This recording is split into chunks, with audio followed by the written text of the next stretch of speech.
Hello दोस्तों, मैं अंजू आप सभी का अपने यूट्यूब चैनल अंजू अविद्या पर स्वागत करती हूँ, अभिनंदन करती हूँ।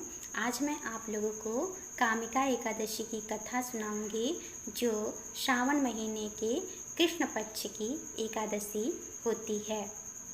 इसलिए आप सभी से विनम्र निवेदन है कि आप सभी श्री कृष्ण भगवान का स्मरण करें, भगवान विष्णु का स्मरण करें, राधा रानी सरकार का स्मरण करें और मेरे साथ जयकारा लगाएं। बोलिए श्री हरि विष्णु भगवान की जय, श्री कृष्ण भगवान की जय, राधा रानी सरकार की जय। प्रथमे गुरु वंदना करा, फेरे मनाव गणेश,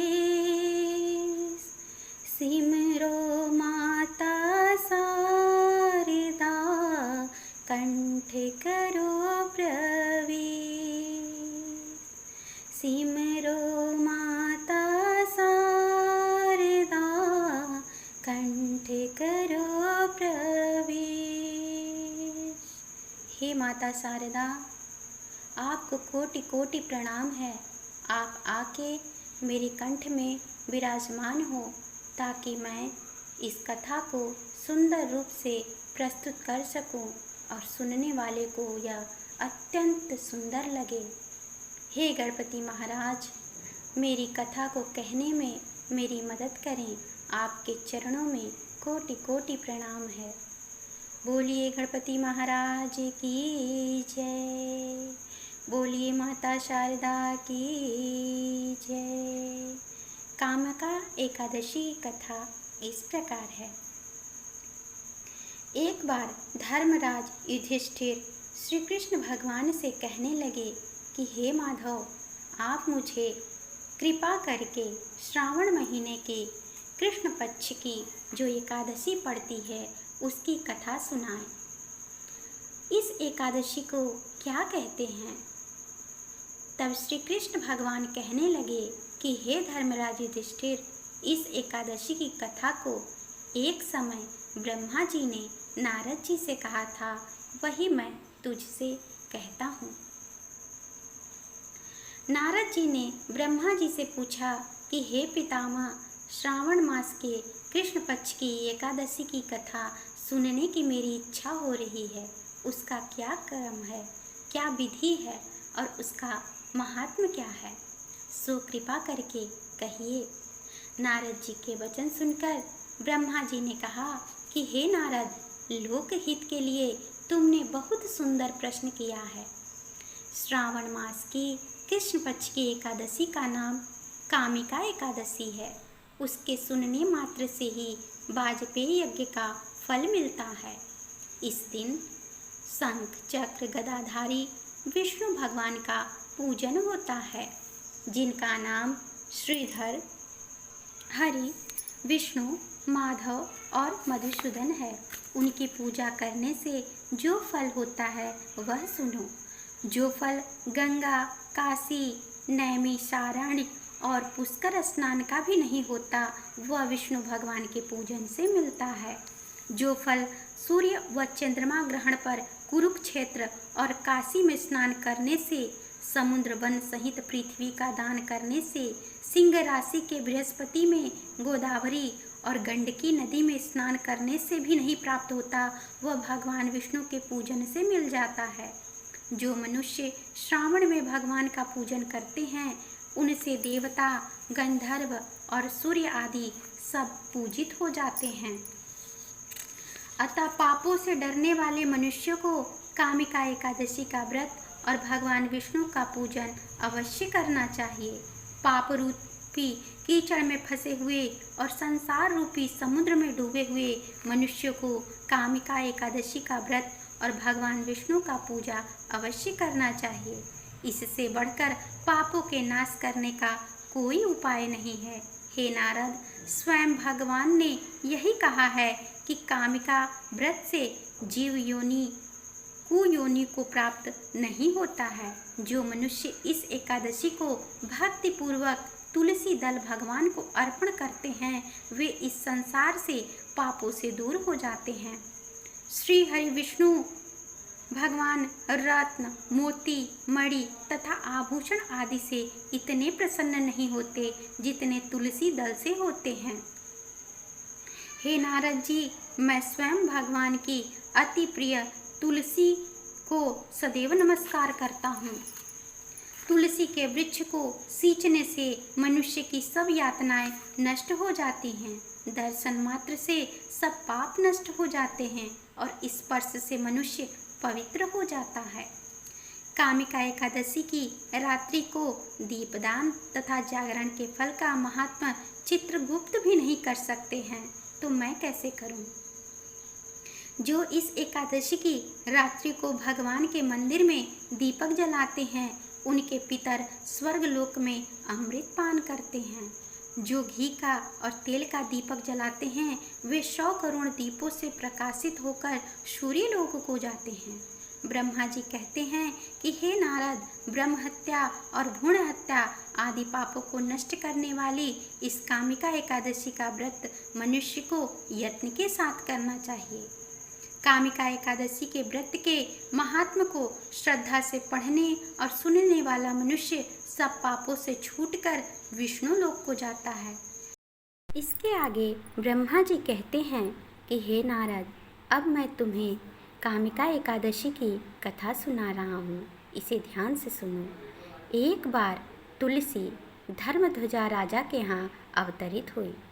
जब वो बड़ी हुई तो भगवान विष्णु की तपस्या हेतु विभिन्न तीर्थ स्थलों में भ्रमण करने लगी और भ्रमण करते हुए वह गंगा के तट पर पहुंची। वहां पर उसने पहुंचकर देखा कि सुंदर, शुभ और पीतांबर धारण किए हुए गणेश जी तपस्या में लीन हैं।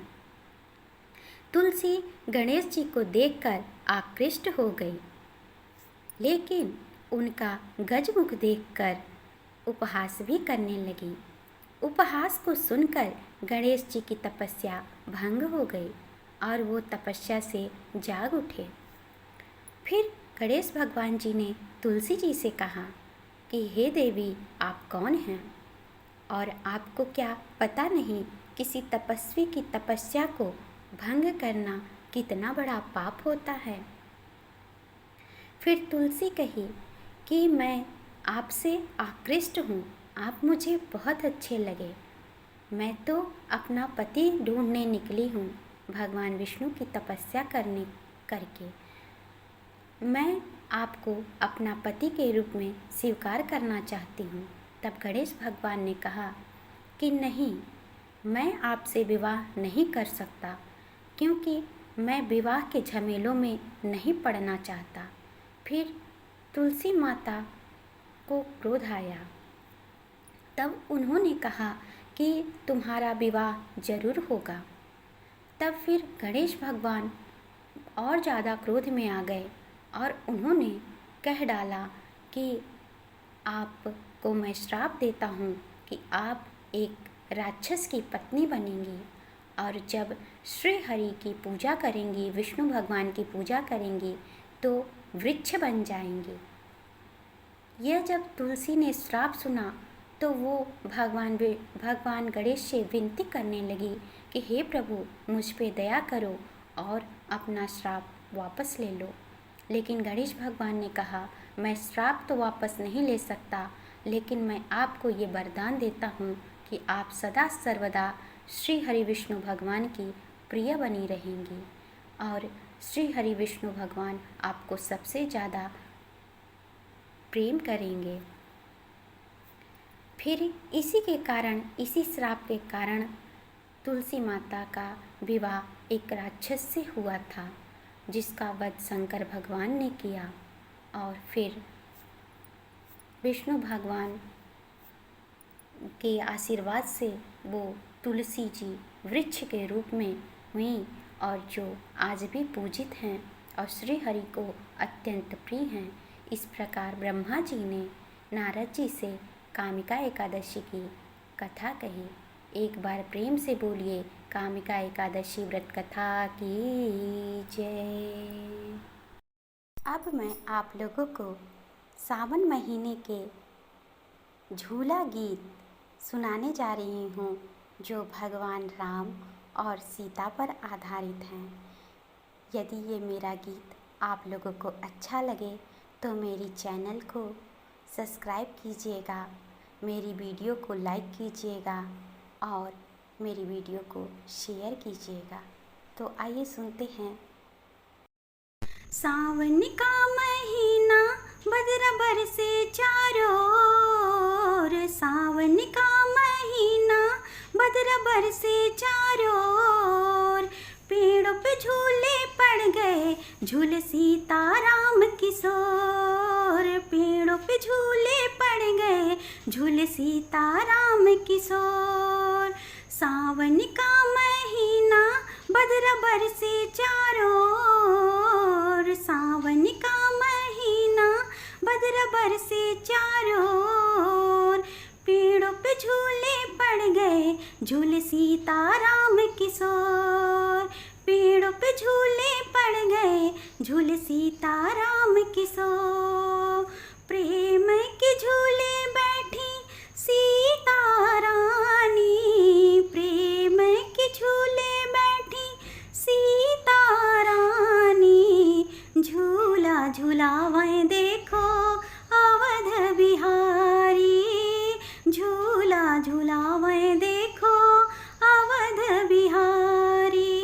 राम का धनुषवा निर्मल गीत गाए, राम का धनुषवा निर्मल गीत गाए, सीताराम सीताराम मन को रिझाए, सीताराम सीताराम मन को रिझाए। पवन चले पुरवैया, पवन चले पुरवैया मचाए बड़ा शोर, पेड़ों पे झूले पड़ गए झूले सीताराम किशोर, पेड़ों पे झूले पड़ गए झूले सीताराम किशोर। सावन का महीना बदरा बरसे चारों ओर, सावन का महीना बदरा बरसे चारों ओर, पेड़ों पे झूले पड़ गए झूले सीताराम किशोर, पेड़ों पे झूले पड़ गए झूले सीताराम किशोर। सीता को सताए रामा करे मनमानी, रिम झिम बदरा बरसे भीगे सीता रानी, रिम झिम बदरा बरसे भीगे सीता रानी। सीता को सताए रामा करे मनमानी, सीता को सताए रामा करे मनमानी, रिम झिम बदरा बरसे भीगे सीता रानी, रिम झिम बदरा बरसे भीगे सीता रानी। झूलन की ऋतु आई, झूलन की ऋतु आई और बन में नाचे मोर, झूलन की ऋतु आई और बन में नाचे मोर, पेड़ों पे झूले पड़ गए झूले सीताराम किशोर, पेड़ों पे झूले पड़ गए झूले सीताराम किशोर। बोलो सीताराम सीताराम, राधे श्याम सीता